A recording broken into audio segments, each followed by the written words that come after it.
Hey everyone, Art McDermott here.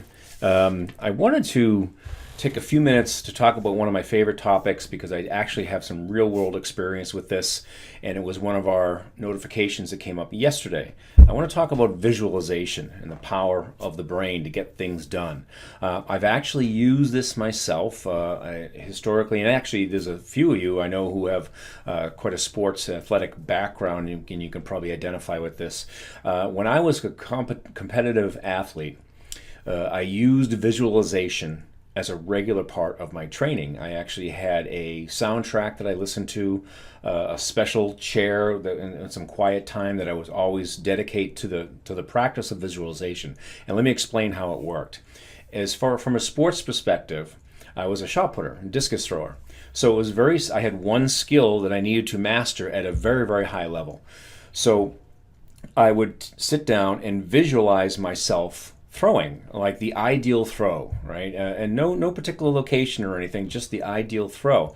And I did it from two angles: one as a camera facing me, and then one internally as me actually executing the throw. And it was interesting because in the beginning of the year, really off season, the competitive season's kind of far away.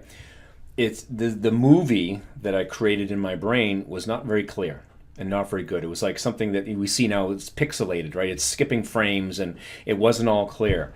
But by the time the national championships came, it was crystal clear. I could see where my left toe was. I mean, I knew everything and where it was and what position. I could feel myself shifting into the right spots and hitting the right locations, even though I was sitting perfectly still in a chair in my room. So that's how it works, and why. So why is visualization work at all? The whole concept of it. This was very effective, by the way, and I didn't know anyone at that top level who did not use visualization. In fact, if you're a golfer, the PGA Championship's on this weekend, right? One of the majors. Watch Jason Day, the Australian. He's part Filipino, part Australian. Very distinctive, very, very good golfer, in the top 10 in the world rankings right now, I'm quite sure. But before every throw, he goes through a visualization procedure. So try to track him down and watch Jason Day if you want to see this stuff live and in person. So why does it work? Well, two reasons, really. The brain has a very peculiar little quirk about it that scientists and psychologists are aware of.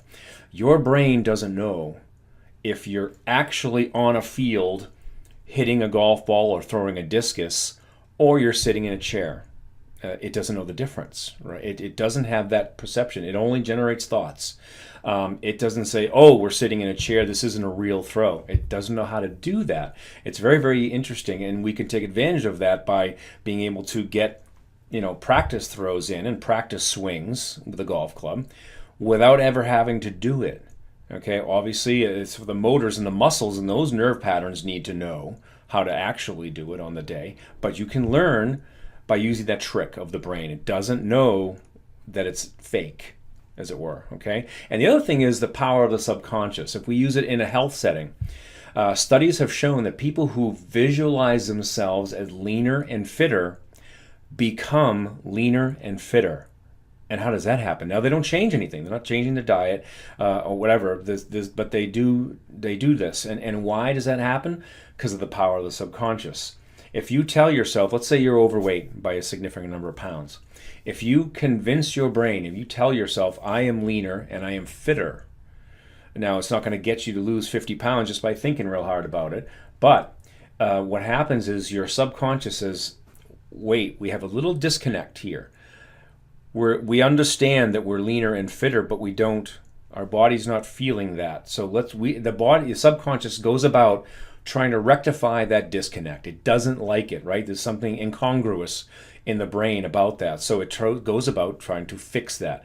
Now, yes, subconsciously, maybe you do eat a little less. Maybe you do get more active. Whatever the mechanism, the studies have shown people who believe and tell themselves that they are leaner and fitter become leaner and fitter through the use of visualization.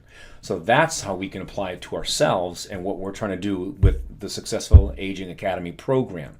So think about that one. So this is really science. This is not touchy-feely gibberish, right? This is proven to work in a lab. Visualization has been around for a long, long time.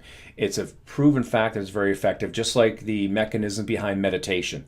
If you started talking about meditation in the 50s and 60s, you would have been considered a hippie.